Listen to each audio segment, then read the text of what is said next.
ঢাকা জেলা বিএনপি সমাবেশে সাভার ব্যবসায়ী সমিতির সভাপতি, সাভার সিটি সেন্টারের পরিচালক, বিশিষ্ট ব্যবসায়ী ও সমাজসেবক বিএনপি নেতা ওবায়দুর রহমান অভির নেতৃত্বে বিএনপি নেতাকর্মীরা বিশাল মিছিল নিয়ে সমাবেশে অংশগ্রহণ করেন।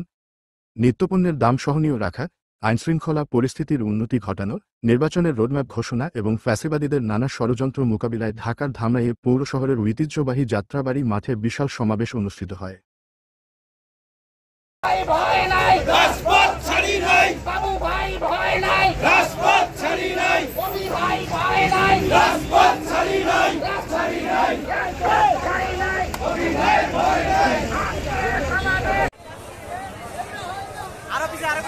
আরো পিছে